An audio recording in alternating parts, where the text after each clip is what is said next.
وأشهد أن لا إله إلا الله وحده لا شريك له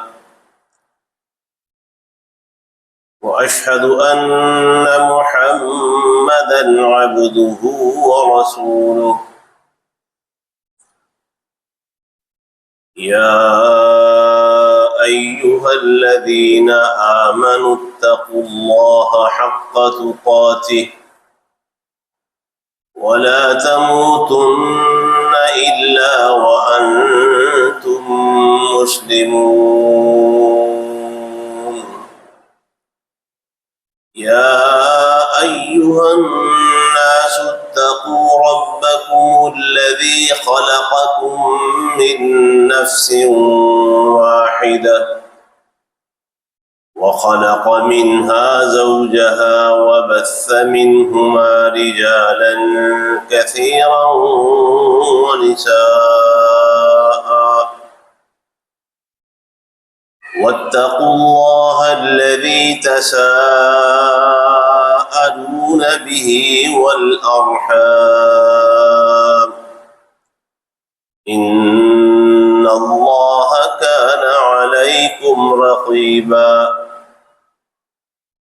يا أيها الذين آمنوا اتقوا الله وقولوا قولا سديدا يصلح لكم أعمالكم ويغفر لكم ذنوبكم ومن يطع الله ورسوله فقد فاز فوزا عظيما اللهم صل على محمد وعلى آل محمد كما صليت على إبراهيم وعلى آل إبراهيم إنك حميد مجيد اللهم بارك على محمد وعلى آل محمد كما باركت على إبراهيم وعلى آل إبراهيم إنك حميد مجيد أما بعد فإن خير الحديث كتاب الله وخير الهدي هدي محمد وشر الأمور محدثاتها وكل محدثة بدعة وكل بدعة ضلالة بھئی احمد کیا بات ہے اٹھو یہاں سے یا میرے سامنے آگے بڑھ اٹھو نا یا سامنے آگے بڑھ یہاں سامنے بیٹھے درمیان میں آگے ہو گئے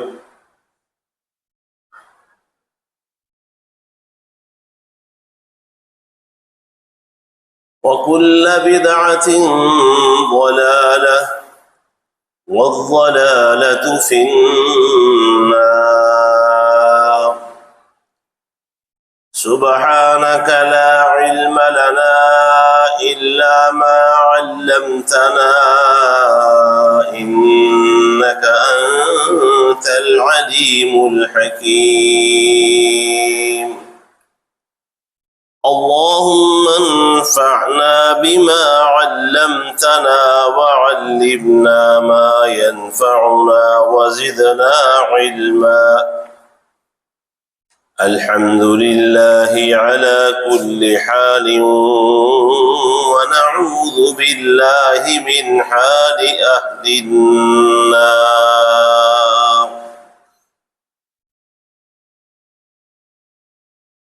رب أعوذ بك من همزات الشياطين وأعوذ بك رب أن يحضرون أعوذ بالله السميع العليم وبوجهه الكريم وسلطانه القديم من الشيطان الرجيم إنا كذلك نفعل بالمجرمين إنهم كانوا إذا قيل لهم لا إله إلا الله يستكبرون.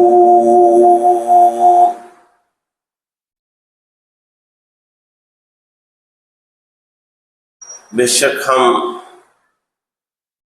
مجرموں گناہ گاروں کے ساتھ ایسا ہی سلوک کریں گے.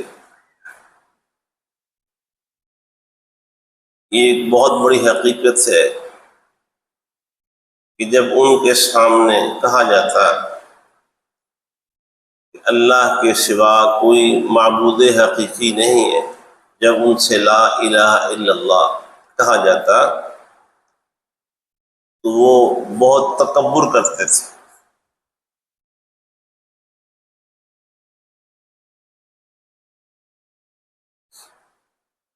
76 سال ہو گئے ہیں. پاکستان کا مطلب کیا؟ لا الہ الا اللہ محمد رسول اللہ کا نعرہ بلند ہوتے ہوئے.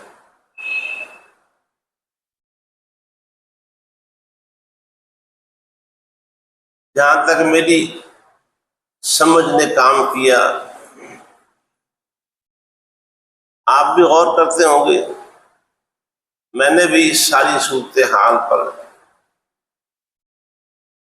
جو اس وقت ہمیں درپیش ہے اور جو حالات ہم نے پاکستان کی بنیاد رکھنے کے وقت سنے ہوئے ہیں یا کچھ پڑھے ہوئے ہیں. اورنگزیب صاحب آگے آ جائیں، آپ کرسی اٹھا لی، ادھر آگے آ جائیں، یہ کرسی اٹھا دیں یہاں سے. عمر یہ کرسی اٹھا دو، آگے یہ ان کو جگہ دی ہے.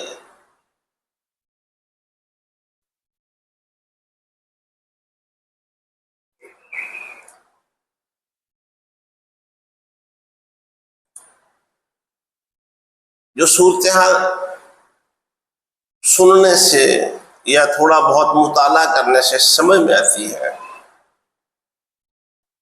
تو 3 طبقے میری سمجھ میں آتے ہیں. ایک وہ لوگ ہیں جنہوں نے ایک علیحدہ ملک، علیحدہ ریاست اس کا تصور دیا اور اس کے لیے لا الہ الا اللہ محمد رسول اللہ صلی اللہ علیہ وآلہ وسلم کو اس ریاست کی بنیاد قرار دیا. پھر ایک وہ طبقہ ہے جو اس نعرے کو لے کر کھڑا ہو گیا، اس نے بلند کیا، اس کو عوام الناس میں اس نعرے کو شہرت دی.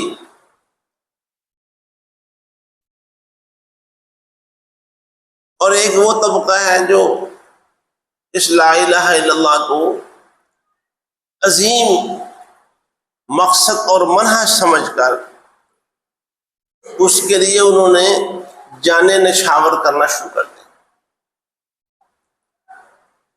ہجرت کو بھی ایک ہندوستان کے علاقوں سے پاکستان کے علاقوں کی طرف آنا، اس کو ہجرت قرار دیا.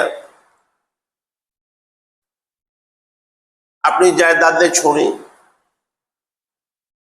اور جانے کیا کیا صعوبتیں، تکلیفیں اور مصیبتیں برداشت کی، جانیں بھی گنوائیں، عزتیں بھی پامال ہوں، جائیدادیں بھی ہتھیائی گئیں، اور اس کے علاوہ بہت ساری ہماری عزتوں آپ بیٹیاں مائیں وہ ہجرت کے دوران ہندوؤں یا سکھوں وغیرہ کے قبضے میں آ گئیں اور وہ ہجرت نہ کر سکیں، اپنے خاندانوں سے، اپنے گھروں سے، اپنے خاوندوں سے، اپنی اولادوں سے وہ بچھڑ گئیں اور انہیں وہاں باندیاں بنا کے رکھ لیا گیا. اور ان کا انجام کیا ہوا اللہ کے سوا کوئی نہیں جانتا. اب جو لوگ الگ ریاست کا تصور دینے والے تھے اور اس کے لیے لا الہ الا اللہ کو بنیاد قرار دینے والے تھے، یہ ایک طبقہ الگ ہو گیا، اور اس نعرے کو، اس دعوے کو لے کر عوام الناس میں اس کی تشہیر کر کے لوگوں کو اس کے لیے کھڑا کرنے والے، اب یہ دوسرا طبقہ آ جاتا ہے۔ یہاں ایک چھوٹا سا سوال پیدا ہوتا ہے کہ جس انگریز نے ہمارے اس مطالبے پر کہ ہمیں ہندوؤں سے ایک الگ ریاست چاہیے اور وہاں ہم لا الہ الا اللہ پر عمل کریں گے، لا الہ الا اللہ کے نام کی ایک آزاد ریاست ہوگی، اگر یہ انگریز اس نعرے کے ساتھ اور ہمارے ساتھ کسی طریقے کی اس میں وفا ہوتی، تو سوال یہ ہے کہ وہ جو صدی، 1.5 صدی ہندوستان میں جو انگریز کے خلاف جہاد لڑنے والے لوگ تھے، سید احمد شہید رائے بریلی رحمۃ اللہ علیہ، مولانا اسماعیل شہید رحمۃ اللہ علیہ، یہ بالا کوٹ کا مارے کا پیش آیا تھا، اور اس کے علاوہ وہ جلیانوالہ باغ کا حادثہ، آپ نے نبی کریم صلی اللہ علیہ وآلہ وسلم کی سیرت میں اس کے بعد خلافت راشدہ کے دوران، اس کے مطالعے کے دوران، جب وہ جھوٹے نبوت کے دعوے دار مسیلمہ کذاب کے خلاف ایک فیصلہ کن معرکہ لڑا گیا تھا، جس باغ میں وہ معرکہ رونما ہوا اور پھر مکمل ہوا، اس باغ کو تاریخ میں حدیقۃ الموت کہا جاتا ہے، موت کا باغ۔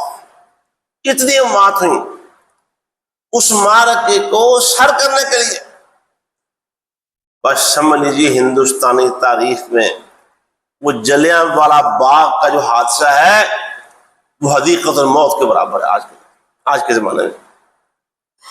سوال یہ ہے کہ ہم انگریز سے مطالبہ کر رہے ہیں کہ ہمیں اپنی الگ ریاست چاہیے، لا الہ الا اللہ محمد رسول اللہ کے لیے، اور وہ جو سیدین شہیدین کی تاریخ تھی وہ بھی اسی مقصد کے لیے تھی۔ اگر وہ ہمیں ملک دینے میں مخلص ہوتا انگریز بہادر، تو پھر وہ 1.5 صدی پر مشتمل وہ مسلمانوں کو چن چن کے یہ لا الہ الا اللہ کا نام لیتے تھے، اور لا الہ الا اللہ کے نام پر انگریز سے ٹکرا رہے تھے، ان سب لوگوں کو باغی کیوں قرار دیا گیا؟ اور انہیں بس جہاں آج کل نہیں، ہمارے ہاں جو گستاخ رسول اپنی ذاتی انا کے لیے بس یہ کہہ دیں، اس زمانے میں وہابی کہہ دینا یہ سارے کیس اس پر لاگو ہونے کے برابر تھے۔ وہابی کہہ دیا، کسی نے شبہ ڈال دیا، کون ہے یہ وہابی ہے، انگریز اس شخص کو یہ سن کر کے یہ وہابی ہے، وہابی کا مطلب ہوتا تھا یہ باغی ہے، انگریزی سرکار کا باغی۔ اور باغی کیوں ہے؟ وہ لا الہ الا اللہ کا نام لیتا ہے۔ وہ باغی کیوں ہے؟ وہ کہتا ہے کہ تم یہاں گھس بیٹھیے ہو ہمارے ملک پہ، وہاں سے آگے قبضہ کر کے بیٹھے ہوئے، تم واپس دفع ہو جاؤ اور ہمارا ملک ہمارے حوالے کر دو۔ 1.25 صدی یا 1.5 صدی ان مجاہدین کے خلاف پہلے مار کے بپار کرنا، انہیں چن چن کے ڈھونڈ ڈھونڈ کے قتل کرنا، افغانستان تک ان کا تعاقب کرنا، وہاں اپنا جاسوسی کا نظام پھیلا کے بندوں کی نقل و حرکت، آمد و رفت کو پوری طرح سے واچ کرنا، اور پکڑتے پکڑتے ان کو تعاقب کرتے کرتے انہیں کیفر کے ذات تک پہنچانا۔ اور آج ہم یہاں کے لوگ کہتے ہیں ہمیں لا الہ الا اللہ کے نام کی ایک ریاست چاہیے، اور ہمیں ایک ریاست پلیٹ میں رکھ کے وہ دے رہا ہے کہ یہ لے لو۔ یہ تضاد سمجھ میں نہیں آتا۔ اگر وہ ہمارے مطالبے کے ساتھ انگریز اتنا مخلص تھا، یعنی ہمارا اس وقت مطالبہ یہی تھا کہ تم ہمارے ملک پہ ناجائز طریقے سے قابض ہو، اس ملک پہ قبضہ کرنا تمہارا کوئی حق نہیں، تم یہاں سے دفع ہو جاؤ یا ہم تمہارے خلاف جہاد کریں گے۔ یہ ملک لا الہ الا اللہ والوں کا ملک ہے، یہ تمہارے باپ کی جاگیر نہیں ہے۔ یہ مطالبہ کرنے والوں کو، حتیٰ کہ جو کانگریس کا نام لے کر مولانا ابوالکلام آزاد رحمت اللہ تعالی علیہ کو طرح طرح کے دشنام کیے جاتے ہیں، ان کو تانے دیے جاتے ہیں، انہیں شو بوائے کہا جاتا ہے مسلم لیگ کی لینگویج میں۔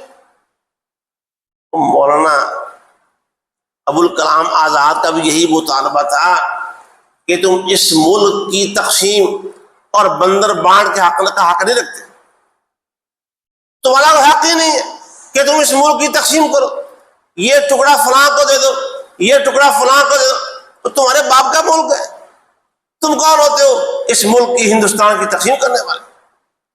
تم یہاں سے چلے جاؤ اور اس ملک کی تقسیم اس کے عوام پر چھوڑ دو، وہ کیا چاہتے ہیں۔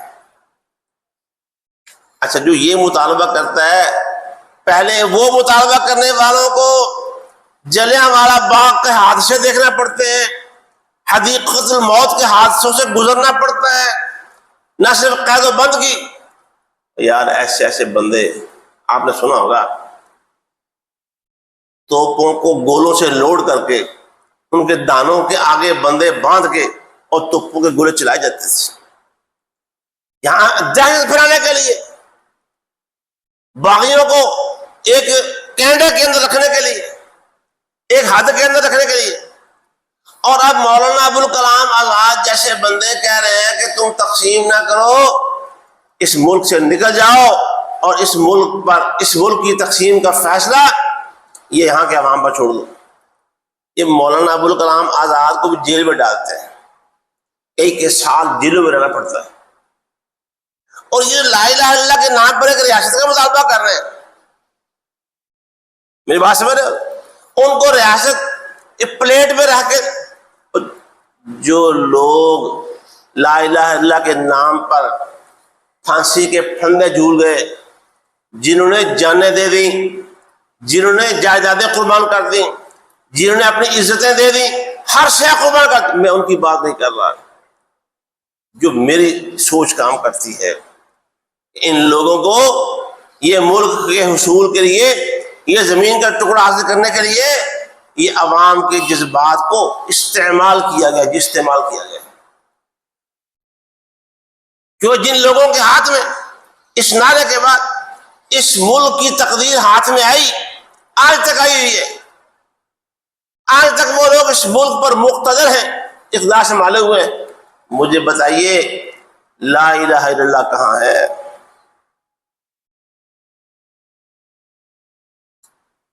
قرآن بتاتا ہے، پیارے پیغمبر صلی اللہ علیہ وسلم کا قرآن سنا جنوں نے۔ پڑھ لیجیے سورہ احقاف پارہ 26، پڑھ لیجیے سورہ جن پارہ 29۔ جب قرآن سنا، ان کے اندر گیا، ذہن میں، دل میں، دماغ میں قرآن اترا، تو قرآن سننے کے بعد جو سب سے پہلی بات کہی انہوں نے، پتہ ہے کیا بات کہی؟ ذرا غور کریے، آپ بھی غور کیجیے، اور بس یہ اسی سوچ پر نہ رہیے کہ ہمارا ملک ہمیں اپنے وطن کے ساتھ محبت ہونا ایک فطری بات ہے، اس فطری محبت کی اسلام مخالفت نہیں کرتا، نہ میں مخالفت کر رہا ہوں۔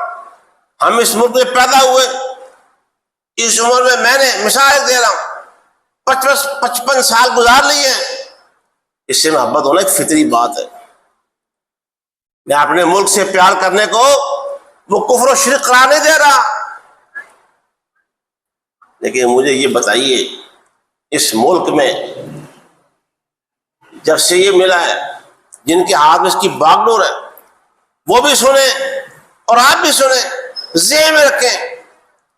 فرمایا جنہوں نے قرآن سنا، تو قرآن سننے کے بعد سب سے پہلا تأثر جو جنہوں نے دیا، سب سے پہلا بیان، اور وہ بیان کوئی میڈیا کا بیان نہیں تھا اور سوشل میڈیا بریفنگ نہیں تھی، وہ رب نے آسمانوں سے جبریل امین کو اتارا اور محمد رسول اللہ صلی اللہ علیہ وسلم کے قلب اطہر پہ یہ بات اتاری۔ سب سے پہلی بات، سب سے پہلا امپیکٹ کیا تھا؟ لن نشرک بربنا احدا، آج کے بعد ہم اپنے رب کے ساتھ کسی کو شریک نہیں ٹھہرائیں۔ یہاں لا الہ الا اللہ کا نعرہ لگانے والے تھے، وہ افغانستان میں جو سابقہ دور تھا ملا عمر کے زمانے میں، جب وہاں طالبان کی حکومت بنی، اپنے دین کے مطابق وہاں پرانے کوئی صدیوں پرانے ہوں گے تو بت خانے وہاں موجود تھے، ان بتوں کو توڑا گیا اور بت افغانستان میں ٹوٹے، پوری دنیا کے ایوانوں میں زلزلہ بپا ہو گیا۔ وہ افغانستان والی حکومت نے کہا بھی یہ ہمارے دین کا مسئلہ ہے، او جی آثار قدیمہ کے، تو ہمارے اسلام میں آثار قدیمہ کا کوئی تصور نہیں۔ جو بت ہیں، ہم اپنے ملک میں ان بتوں کو، ان بت خانوں کو کسی قیمت پر برداشت نہیں کر سکتے، چاہے ساری دنیا ایک طرف کھڑی ہو جائے۔ وہ جنہوں نے یہی بات کہی تھی، اب لا الہ الا اللہ اندر آ گیا ہے، آئندہ زندگی میں کبھی اللہ کے ساتھ شرک نہیں کریں۔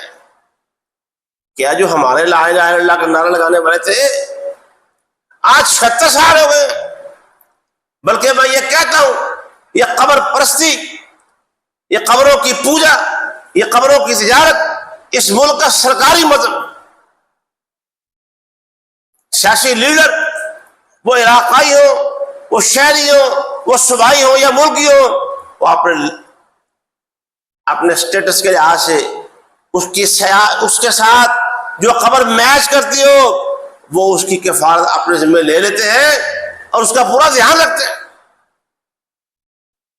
یہ آج بھی دیکھیں کیا میلہ، علی حجویری کی قبر میں میلہ، اور اس طرح کے سندھ کا بابا اور ہے، لاہور کا داتا اور ہے، اور ہر علاقے کے داتے الگ الگ ہیں، ان کی تجارت بھی ہو رہی ہے، ان کی پوجا بھی ہو رہی ہے، ان قبروں پر جا کے لوگ چڑھا بھی جلاتے ہیں، نظر و نیاز بھی کرتے ہیں، دیے بھی، چراغ بھی جلاتے ہیں، اور اپنے حاجات بھی مانگتے ہیں، اور یہ اس ملک کا سرکاری وجہ۔ اور اگر کوئی تھوڑی ہمت کر کے ان عبادت خانوں کے خلاف زبان کھولے تو گردن زدنی قرار دیا جاتا ہے۔ یہ بزرگوں کا گستاخ ہے، یہ قبروں کا گستاخ ہے، یہ پتہ نہیں کیا کچھ۔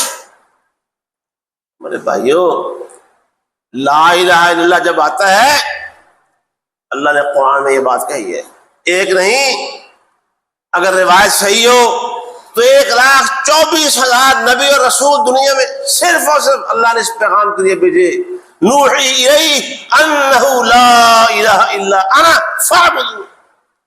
ہر قسم کی عبادت، وہ ظاہری ہو، نظر آنے والی، وہ قلبی ہو، ذہنی ہو، وہ نظریاتی ہو، کیونکہ عبادت میں 3 چیزیں موٹی موٹی شامل کر لیں، یہ رکوع ہے، سجدہ ہے، نظر و نیاز ہے، قربانی ہے، یہ ظاہری عبادت کے مظاہر ہیں۔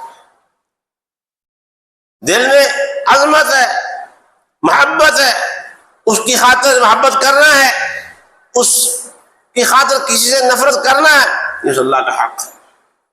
اور نظریاتی عبادت کیا ہے؟ ہمارا قانون، ہمارا دین، ہمارا ضابطہ حیات، وہ صرف اور صرف لا الہ الا اللہ ہو۔ کوئی قانون لا الہ الا اللہ کے خلاف نہیں بنے گا۔ وہ اللہ خوش ہو اپنے بندے ملک فیصل رحمۃ اللہ علیہ سے، ان کے زمانے میں UN کی طرف سے ملکوں سے مطالبہ ہوا کہ اپنا اپنا قانون ہمیں تیار کر کے دے دیں، اور سعودی عرب کے بارے میں ان کا خیال یہ تھا ابھی یہ بڑا بیک ورڈ سا ہے سعودی عرب، ابھی تو اس کو تو اپنا قانون پورے ملک کا تیار کرتے کرتے بھی کچھ 1.5 سال لگ جائے گا، باقی ملک ان میں بڑی ایڈوانسمنٹ ہو چکی ہے، بڑے فاسٹ آ رہے ہیں۔ ملک فیصل رحمۃ اللہ علیہ نے کہا کہ ہمارا تو قانون تیار ہو چکا ہے، وہ ہکا بکا رہ گئے، تھوڑا کون سا قانون؟ انہوں نے کہا جاؤ لا کے قرآن کو پیش کر دو۔ آج کیا صورتحال ہے وہ ایک بات کی بات ہے، جس ملک میں لا الہ الا اللہ کا نام لیا گیا ہو، جس ملک کی بنیاد لا الہ الا اللہ کے نام پر رکھی گئی، وہاں قوانین لا الہ الا اللہ کے خلاف چلتے ہو، وہاں قوانین لا الہ الا اللہ کے خلاف بنتے ہو، اور طرح طرح کی مجبوریاں ظاہر کی جاتی ہوں، اور پھر ساتھ ساتھ نعرے بھی لگا رہے ہوں اپنے دلوں کو مطمئن کرنے کے لیے، عوام کو دھوکہ دینے کے لیے، اپنی حکومت کو طول دینے کے لیے، اپنی حکومت کو مستحکم کرنے کے لیے۔ میں عالم الغیب نہیں ہوں بھائی، یاد رکھیے، میں دعویٰ نہیں کر رہا ممبر پر کھڑے ہوئے، لیکن جو مجھے نظر آتا ہے کہ لا الہ الا اللہ محمد رسول اللہ کا نعرہ لگانے والوں کے نے عوام کو استعمال کیا اور اپنی جاگیریں بجی ہیں، جاگیریں۔ وہ جو مسلمانوں کے غدار تھے، جو امت مسلمہ کی پیٹھ میں خنجر گھونپنے والے تھے، ان لوگوں کا اقتدار اسی نعرے کے ساتھ بچا۔ اب جب وہ قرآن نے کیا کہا، جب پڑھیے ذرا سورہ صافات کی 2 آیتیں میں نے پڑھی ہیں، دوسرے رکوع سے، دوسرا رکوع پورا پڑھ جائیے، قرآن پڑھا کرے قرآن، اپنے حالات حاضرہ کو اس قرآن سے سمجھا کرے، اور اپنی زندگی کے لیے قرآن سے رہنمائی لیا کرے، اور اپنی آخرت کی کامیابی کے لیے قرآن پر عمل کیا کرے۔ جب وہ جہنم میں ڈالے جائیں گے، جہنم کے پاس لا کے کھڑا کیے جائیں گے، اور وہ بڑے گھبرا رہے ہوں گے، یہ لیڈر عوام لیڈروں کو برا بھلا کہہ رہے ہوں گے۔ اب برا بھلا کہنے سے ان کا بنے گا کچھ نہیں۔ اللہ فرماتا ہے نہ لیڈروں کا جہنم میں ہونا ان کی رعایا کو کوئی فائدہ دے گا، اور نہ رعایا کا جہنم میں ہونا ان کے لیڈروں کو فائدہ دے گا۔ بس منہ کی باتیں ہوگی، تسلیاں بھی نہیں دیں گے۔ اللہ فرماتا ہے اِنَّا كَذَلِكَ نَفْعَلُ بِالْمُجْرِمِينَ، ہم مجرموں کے ساتھ ایسا ہی کرنے والے ہیں۔ دنیا میں جتنے مرضی بیان دے لیں، سیاسی بیان یا کسی بھی طرح کے، یہ دنیا میں رہ جائیں گے، وہاں ہم سب کو جہنم میں پیش کریں گے تو سب کی بولتی بند ہو جائے گی، اور ہم مجرموں کے ساتھ ایسا ہی کریں گے۔ اور جرم کیا ہوگا؟ اب جرم سنیے، آج جب لا الہ الا اللہ کے حق کی ایمانوں کی بات ہوتی ہے، آج بھی بندوں کو پکڑا جاتا ہے، آج بھی بندوں کو زد و کوب کیا جاتا ہے، آج بھی بندوں پر گستاخی کے الزام لگائے جاتے ہیں، آج بھی بندوں کو، ان لوگوں کو، اہل حق کو وہ جیلوں سے گزرنا پڑتا ہے، اور پھر یہ بھی کہیں کہ ان کو اپنی جانوں سے بھی ہاتھ دھونا پڑتے ہیں۔ تو یہ بھی ہو رہا ہے اس پاکستان کے اندر۔ کیا جرم ہوگا ان کا؟ انہم کانوا اذا قیل لہم لا الہ الا اللہ، جب انہیں لا الہ الا اللہ اس کی اثر روح کے ساتھ سنایا جاتا ہے، جب لا الہ الا اللہ ہوتا ہے نا تو پھر اپنی مرضی نہیں چلتی۔ ابو جہل اینڈ کمپنی کا بھی رسول اللہ صلی اللہ علیہ وآلہ وسلم سے یہی جھگڑا تھا، یا تمہارا عجیب لا الہ الا اللہ ہے، ہمیں اپنی مرضی کرنے ہی نہیں دیتا۔ قوم شعیب کا بھی اللہ کے نبی شعیب علیہ السلام سے یہی جھگڑا تھا، شعیب تمہارا لا الہ الا اللہ، تمہاری دعوت، تمہاری نماز، یہ بڑی عجیب چیزیں ہیں۔ اصلاتک تأمرک ان نترک ما یعبد آباؤنا او ان نفعل فی اموالنا ما نشاء انک لانت الحلیم الرشید، یہ تمہارا لا الہ الا اللہ اور تمہاری نمازیں ہمیں دین میں اپنی مرضی کرنے سے اور کاروبار میں اپنی مرضی کرنے سے روکتے ہیں۔ ہماری سمجھ میں نہ تمہاری نماز آتی ہے نہ تمہارا دین آتا ہے۔ آج بھی لا الہ الا اللہ کی بات کی جائے تو قرآن کیا کہتا ہے؟ انہم کانوا یہ یہاں سیاسی اختیارات ہیں، حکومتی اختیارات ہیں، پیسے کے اختیارات ہیں، قانون بنانے والوں کے ساتھ تعلقات ہیں، یہ سب کچھ چھڑا لیتا ہے، لیکن قیامت کے دن کوئی تعلق کام نہیں آئے گا، جہنم میں ہوں گے۔ اللہ ان کا جرم بتاتا ہے، جرم کیا ہے؟ انہم کانوا اذا قیل لہم لا الہ الا اللہ، جب انہیں کہا جاتا ہے کہ یہاں لا الہ الا اللہ کی حکومت ہونی چاہیے، یہاں قبر پرستی بند ہونی چاہیے، یہاں لا الہ الا اللہ کے خلاف جو قوانین بنائے جاتے ہیں اور بنائے جا رہے ہیں وہ سارے کے سارے کالعدم ہونے چاہیے، یہاں اسلامی سزائیں لاگو اور رائج ہونی چاہیے۔ اور قرآن اور حدیث میں جرائم کی جو سزائیں بیان ہوئی ہیں وہ ساری کی ساری لاگو ہونی چاہیے، تو کیا کرتے ہیں وہ ہم سچے ہیں یا اللہ کا قرآن سچا ہے؟ بولیے ذرا، بولیے کون سچا ہے؟ رب سچا ہے یا میں اور آپ سچے ہیں؟ رب سچا ہے، اور جو رب کی بات سنتے ہیں، سمجھتے ہیں، مانتے ہیں، اس کے سامنے اپنی گردنیں جھکاتے ہیں، وہ سچے ہیں۔ جب ان کو لا الہ الا اللہ کی بات سمجھائی جاتی ہے، جب انہیں قبر پرستی سے منع کیا جاتا ہے، جب انہیں قبروں کے غسل اور دھونے سے منع کیا جاتا ہے، جب انہیں چڑھانے سے منع کیا جاتا ہے، اور جب جن کے پاس حکومتی اقتدار اختیار ہے لا الہ الا اللہ کے خلاف قوانین بنانے سے روکا اور منع کیا جاتا ہے، یستکبرون، تو آگے تکبر دکھاتے ہیں۔ تکبر کیا مطلب کیا ہوتا ہے؟ مانتے نہیں ہیں بات، اور بات کہنے والے کو برا جانتے ہیں۔ آج لا الہ الا اللہ کا نعرہ بلند ہو رہا ہے، 76 سال سے بلند ہو رہا ہے، یہاں عزتیں پامال ہو رہی ہیں۔ ابھی اسلام آباد میں وہ مسجد بھی ڈھا دی، لیکن اس کے ساتھ ہماری موجودہ حکومت نے اپنی طرف سے خیر کا کام یہ کیا ہے، ولا حول ولا قوت الا باللہ، جو ہم نے اخبارات میں پڑھا ہے، اور اس کے اوپر بڑی لیادیں ہو بھی رہی ہے کہ 4 ہوٹلوں کو شراب کے لائسنس باقاعدہ جاری کر دیے گئے۔ لا الہ الا اللہ والے ملک میں، اور سیدنا عمر فاروق دعائیں کر رہے تھے، اللہ سے دعائیں کر رہے تھے، اور جب شراب کی حرمت کا آخری اور ابدی حکم آ گیا کہ یہ شیطانی عمل ہے، ایمان والو فاجتنبوہ، اس سے بچ جاؤ، حضرت عمر نے اللہ کے سامنے سجدہ شکر کیا، یا اللہ تیرا شکر ہے، میری جو دعا تیرے حضور یہ تھی، اے اللہ اس شراب کے اوپر مکمل طور پر پابندی لگا دی۔ شادی شدہ یا غیر شادی شدہ بدکاری کا ارتکاب کرے اس کی سزائیں ہیں، چوری کی سزائیں ہیں، جتنے مرضی تم قوانین بنا لو، جتنی مرضی فورسیں نئی سے نہیں بنا لو، جب تک قرآن کا حکم نہیں آئے گا، جب تک قرآن مجید کا قانون لاگو نہیں ہوگا، اس ملک میں کبھی امن اور استحکام کی بات جاری نہیں رہ سکتی۔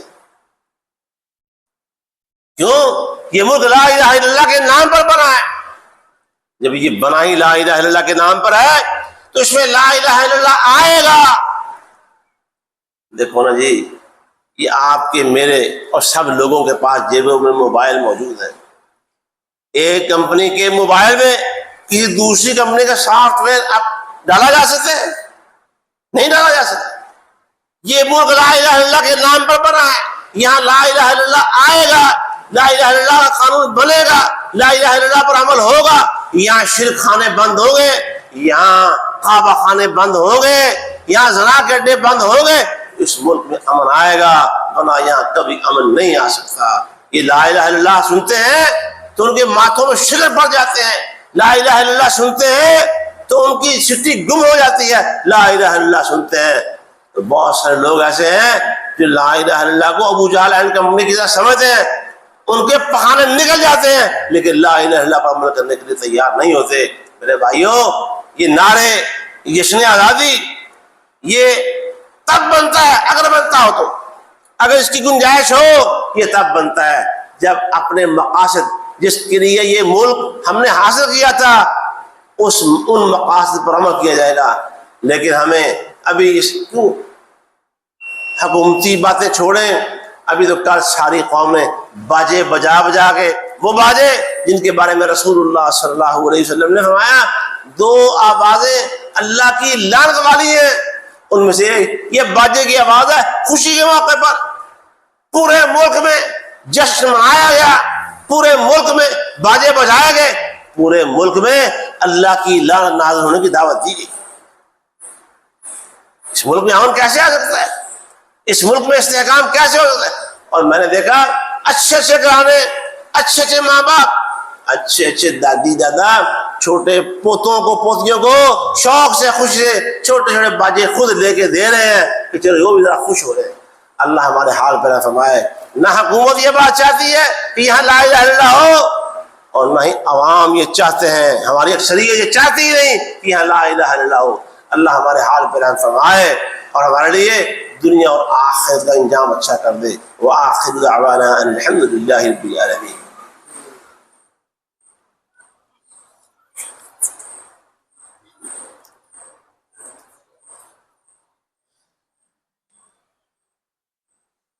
الحمد لله نحمده ونستعينه ونستغفره ونعوذ بالله من شرور أنفسنا وسيئات أعمالنا وعليكم السلام ونعوذ بالله من شرور أنفسنا وسيئات أعمالنا من يهده الله فلا مضل له ومن يضلل فلا هادي له وأشهد أن لا إله إلا الله وحده لا شريك له وأشهد أن محمدا عبده ورسوله اللهم صل على محمد وعلى آل محمد كما صليت على إبراهيم وعلى آل إبراهيم إنك حميد مجيد اللهم بارك على محمد وعلى آل محمد كما باركت على إبراهيم وعلى آل إبراهيم إنك حميد مجيد۔ میرے محترم ساتھیوں، دوستوں، بزرگوں اور معزز خواتین، اگر ہم سب، میں اور آپ، لا الہ الا اللہ محمد الرسول اللہ کے ساتھ سچا پیار رکھتے ہیں، مجھے آپ کے پیار پر شک نہیں ہے، میں شک کی بنا پر یہ بات نہیں کہہ رہا، جب بات سمجھانے، سمجھنے اور آگے بڑھ کر اس کو اپنانے اور اس پر عمل کرنے کے لیے یہ راستہ بنانا کہ اگر ہم مخلص ہیں لا الہ الا اللہ کے ساتھ، مخلص ہیں نا، سارے مخلص ہیں نا، اللہ کے دین کو سچا دین مانتے ہیں، اللہ کو اپنا سچا رب سمجھتے ہیں، اللہ کے پیغمبر سیدنا محمد صلی اللہ علیہ وسلم کو اللہ کے سچے رسول، ہادی و مرشد سمجھتے ہیں، قرآن کو اللہ کی سچی کتاب اور قیامت تک دستور سمجھتے ہیں، میرے بھائیوں پھر اپنی زندگیوں میں لا الہ الا اللہ کو عملی طور پر لے آئیے، قرآن کو اپنا اوننا بچھونا بنائیے اپنے گھروں میں۔ یہ ٹھیک ہے تبصرے کرنے حکومتوں پر، فلاں پر، یہ بڑے آسان ہے، میں نے بھی کر لیے، اللہ مجھے معاف فرمائے اگر میں غلط ہوں تو یہ کرنا مشکل ہوتا ہے، اور وہی ہے ہم لا الہ الا اللہ کے خلاف کوئی بھی بات، کوئی بھی موومنٹ اپنی زندگی میں، اپنے گھروں میں، شادی بیاہوں میں اس کے خلاف کوئی بات برداشت نہ کریں۔ عزم کریں، اللہ کے گھر میں بیٹھے ہوئے، آپ دل میرا اور آپ کا اللہ کے سامنے ہے، بندے کا دل حدیث میں آتا ہے رحمان کی دو انگلیوں کے درمیان ہے، وہ جدھر چاہے پھیر دے۔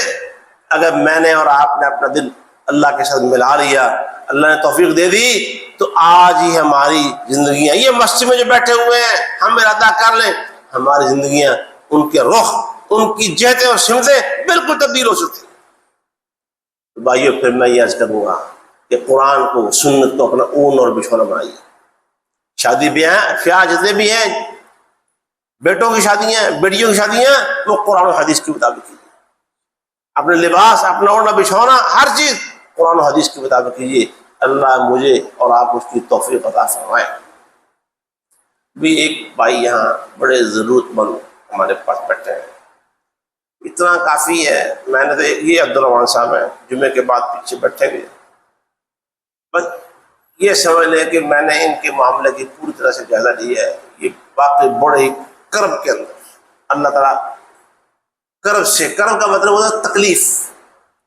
پہلے وہ تکلیف جسمانی ہوتی ہے، پھر ایسی چمڑتی ہے، وہ کرب ذہنی بھی بن جاتا ہے. جسم کا تو موجود ہے، اس کے ساتھ ذہنی بھی بن گیا. اس کرب سے گزرتے بہت لمبا عرصہ ان کا گزر گیا، اور اس وقت کافی سارے مقروض بھی ہو گئے ہیں اس تکلیف اور اس بیماری کو جھیلتے. قرضہ الگ ہے، مکان کا کرایہ الگ ہے، اور دیگر معاملات ہیں، علاج معالجے کے مسائل الگ ہیں. میرے بھائیوں، میں ہمارے ایک دوست، یہ پہلے بھی میرے پاس ایک دفعہ آئے تھے، میں نے جمعے پر معذرت کر لی. آپ کو پتہ ہے کافی اچھے سے ہم جمعے میں اعلان کرنے سے معذرت ہی کر لیتے ہیں، لیکن یہ بھائی کی تکلیف ایسی دیکھی کہ پھر مجھ سے برداشت نہ ہوا. میں نے کہا میں دوستوں سے عرض کروں گا کہ میرے بھائیوں، مسجد کے ساتھ جو تعاون آپ کرتے ہیں، اب یہ نہیں کہ وہ مسجد والا نکال کے ان کو دے دینا ہے. جو آپ نیت کر کے ہیں مسجد کو دینے کا، وہ مسجد کو دے کے جائیں. آئندہ بھی جائیں. ان کے ساتھ اگر آپ کہیں گے کہ ہم بعد میں بھیج دیں گے، تو بعد میں بھی آپ کا بھیجا ہوا انشاءاللہ ان تک پہنچ جائے گا. اور یہاں آپ کی ہر ایک پائی آپ کی امانت ہے، یہ ذہن میں رکھیں. اللہ تعالیٰ مجھے خیانت سے بچائے، آپ کو بھی بچائے. آمین کہتے ہیں. آمین. آپ نے اپنے خطیبوں کو دعا کیا کریں. اگر خطیب میں کوئی کمی کوتاہی کمزوری محسوس ہونا، اگر آپ کو خطیب کے ساتھ پیار ہے، اخلاص ہے، اس کے دعا کیا کریں، اے اللہ ہمارے خطیب کو راہ راست پہ دے. اور میں تو ہمیشہ کہتا ہوں کہ ہاں ہیں گناہ گار، آپ ہمارے ساتھ شامل رہیں اور ہماری غلطیوں کی ہمیں نشاندہی کرتے رہا کریں. ہماری ٹیم میں حافظ محمد یوسف صاحب ہے، بھائی محمد امین صاحب ہے، یہ راشد شاہد صاحبان ہیں، اور چودھری اعجاز. ہم یہاں سب بیٹھے ہوئے ہیں، کوئی کمی کوتاہی ہو، غلطی ہو، ہمارے ساتھ شامل ہو کے نشاندہی کریں بھی یہ غلطی ہے، تو چلو ہم اپنی اصلاح کر لیں. تو بہرحال اللہ تعالیٰ ہمیں خیانت سے بچائے. آپ کا پیسہ، آپ کی دی ہوئی امانتیں، وہ الحمدللہ 100% صحیح جگہ پر استعمال کرنے اور پہنچانے کی پوری کوشش اور محنت کی جاتی ہے. اللہ اس محنت اور کوشش میں ہمیں کامیاب فرمائے. جو نادانستہ کمی کوتاہی رہ جاتی ہے، اللہ وہ معاف فرما دے. تو یہ بھائی عبد الرحمان ہے، جمعے کے بعد وہاں آپ کو ملے گا انشاءاللہ. کسی نے نظر انداز کر کے نہیں جانا، ان کے ساتھ تعاون کرنا ہے، اور ادارے کو بھی کبھی اپنی سوچوں، خیالوں، محبتوں سے خارج نہیں کرنا آپ نے. اللہ آپ کا اور میرا حامی و ناصر ہو. اللہ ہمارے ملک کے حال پر رحم فرمائے. اللہ ہمیں ظالم حکمرانوں سے محفوظ فرمائے. اللہ عورت کی حکمرانی سے ہمارے ملک کو محفوظ فرمائے. پہلے پورے ملک پر عورت حکمرانی کی لعنت جھیلی ہم نے اپنے گناہوں کے سبب. ہم دعائیں کرتے رہے، اللہ نے وہ دعائیں سنی اور پھر اس نحوست سے بچے. اب صوبے پر یہ نحوست طاری ہے. یاد رکھیں، جتنی مرضی گڈ گورننس دکھائی جائے، ہمارا دین کہتا ہے کہ عورت کی حکمرانی یہ تباہیوں اور لعنتوں کا سبب ہے. ہم اپنے دین کی بات مانتے ہیں، ہم گڈ گورننس کو نہیں دیکھتے. اللہ ہمارے صوبے پر اور ہمارے ملک پر رحم فرمائے. اے اللہ پوری دنیا کے مسلمانوں پر رحم فرمائے. سبحان ربک رب العزت عما یصفون.